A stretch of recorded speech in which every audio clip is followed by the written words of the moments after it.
तीन बहनों की लालची भाभी। करिश्मा, रेशमा और मनीषा तीन बहनें हैं। उनका एक भाई भी है, मयंक। मयंक अपनी बहनों को बहुत प्यार करता है, लेकिन मयंक की पत्नी सविता इस मामले में मयंक से बिल्कुल ही अलग है। वो अपनी ननदों का जितना बुरा कर सकती है उतना बुरा करती ही रहती है और अपनी ननदों पर हुक्म भी चलाती है। करिश्मा, करिश्मा, तुमने अभी तक नाश्ता नहीं बनाया?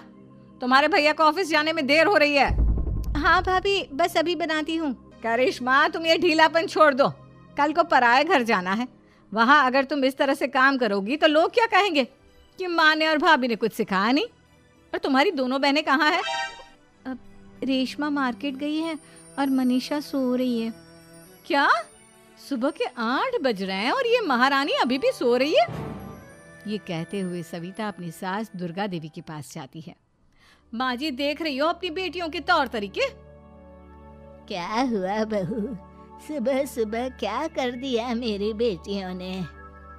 अरे एक तो अभी अभी उठकर किचन में गई है, दूसरी सुबह सुबह बाहर चली गई और तीसरी अभी तक सो रही है।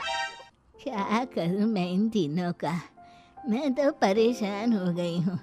जा जाकर उठा उसे और रेशमा से मैं बात करती हूँ।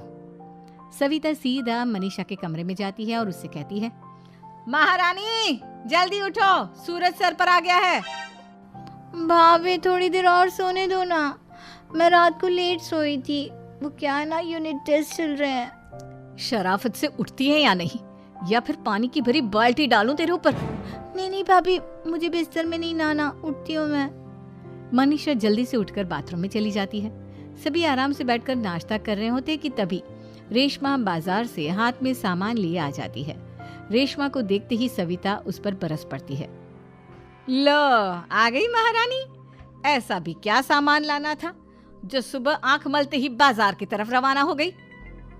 भाभी, कल आप ही तो चीख रही थी कि घर का सारा सामान मुझे ही लाना पड़ता है, घर में किसी को भी किसी काम से कोई लेना देना नहीं है। अब मैं बाजार जाकर सामान ले आई तो आपको इस बात से भी तकलीफ हो रही है?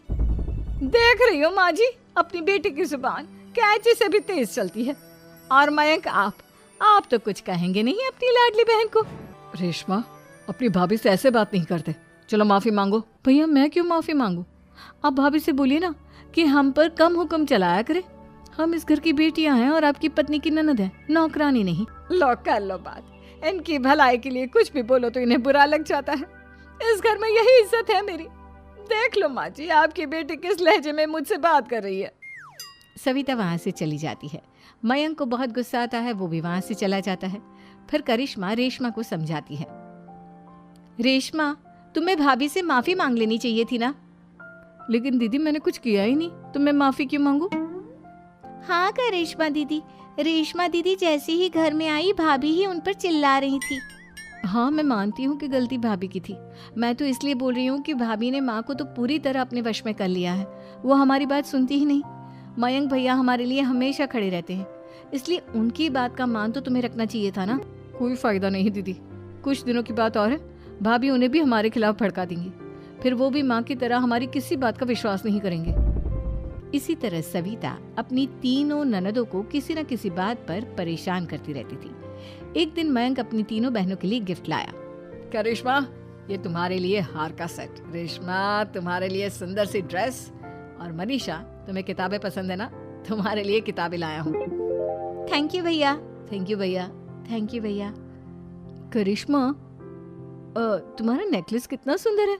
ये भैया कहाँ से ले आए होंगे? मैंने भैया को 3 दिन पहले फोन पर ये डिजाइन दिखाया था और आज भैया ये ले आए। सविता तो अपनी ननदों के गिफ्ट्स देखकर जल गई और करिश्मा का नेकलेस तो उसे भी बहुत पसंद आया था। अपनी बहनों के लिए कितना अच्छा नेकलेस लेकर आए हैं, मुझे कभी कोई गिफ्ट नहीं दिया। मैं आज ही ये हार चुरा लूंगी। रात में सविता करिश्मा का हार चुरा लेती है और इसी तरह उसे अपनी ननदों की जो भी चीज़ अच्छी लगती वो उसे मांगती नहीं, बल्कि रात के अंधेरे में चुरा लेती। इसी तरह दिन बीतते गए और सविता ने मयंक के दिल में भी उसकी बहनों के लिए नफरत पैदा कर दी। एक दिन मयंक ने करिश्मा और रेशमा के लिए रिश्ता देखा और ये बात उसने घर में सबको बताई। माँ, करिश्मा और रेशमा के लिए बहुत अच्छा रिश्ता आया है। वो लोग कल इन्हें देखने आ रहे हैं।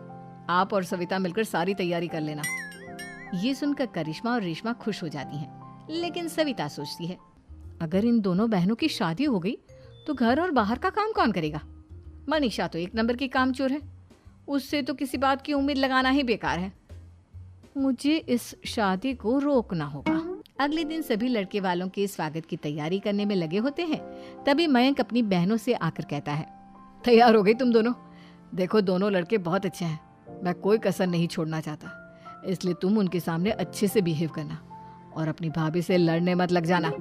करिश्मा, तुम वो नेकलेस पहन लो ना जो मैं तुम्हारे लिए लाया था। भैया मैं बहुत देर से वो नेकलेस ढूंढ रही हूँ, लेकिन मुझे मिल ही नहीं रहा। क्या तुमने नेकलेस खो दिया?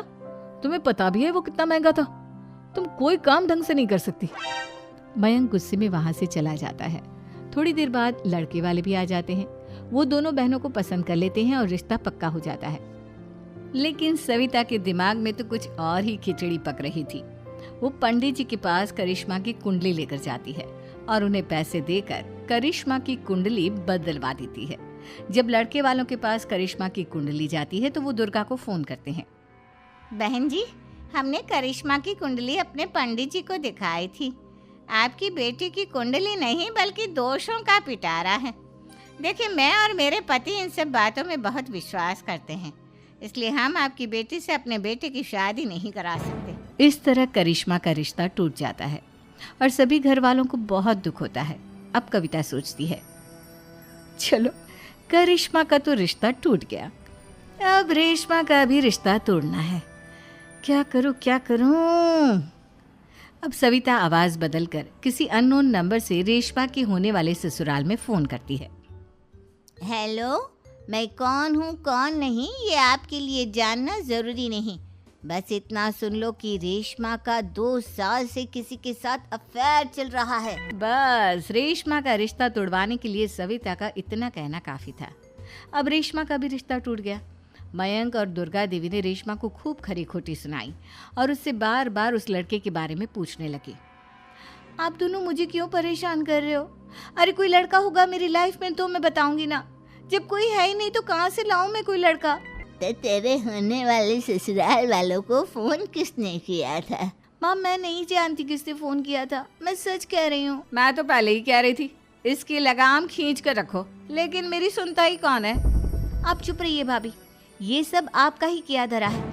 अब तीनों बहनों को विश्वास हो जाता है कि ये सब उनकी भाभी ही कर रही है। तीनों बहनें अपनी भाभी को सबक सिखाने के लिए एक वकील कर लेती है और घर में हिस्सा मांगना। देखो भैया, माँ बाप की जायदाद में जितना बेटों का हक होता है उतना ही बेटियों का, इसलिए इस घर के 4 हिस्से होंगे और हमें अपना हिस्सा चाहिए। मैंने तुम्हारे लिए क्या क्या नहीं किया और तुम इस घर में हिस्सा मांग रही हो? भैया, आप और माँ हम बहनों की कोई बात नहीं सुनते हो और भाभी हमारी शादी नहीं होने देगी क्योंकि उन्हें लगता है कि आप हमारी शादी में ज्यादा पैसा लगाओगे और उन्हें हम जैसी फ्री की नौकरानी कहाँ मिलेगी। तो हम भाभी के साथ तो रह नहीं सकते, हम बहनों को अपना हिस्सा चाहिए। अरे तुम्हें शर्म आनी चाहिए अपने भाभी पर ऐसा इल्जाम लगाते हुए। वो तुम्हारे बारे में कितना सोचती है। हाँ माँ, भाभी हमारे बारे में बहुत सोचती है, दिन रात बस यही सोचती रहती है कि किस तरह से अपनी तीनों ननदों को परेशान करूं और कभी मुझे पढ़ने भी नहीं देती। दोनों बहनों का रिश्ता भी तो इन्होंने ही तोड़वाया है और रात में हमारे कमरे में आकर हमारी चीजें भी चुराती हैं। इसी तरह सविता की तीनों ननदें अपनी बात पर अड़ी रही। अब कोर्ट में तारीख भी शुरू हो गई।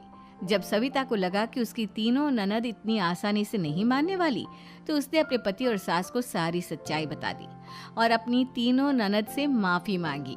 मयंक और दुर्गा को भी अपनी गलती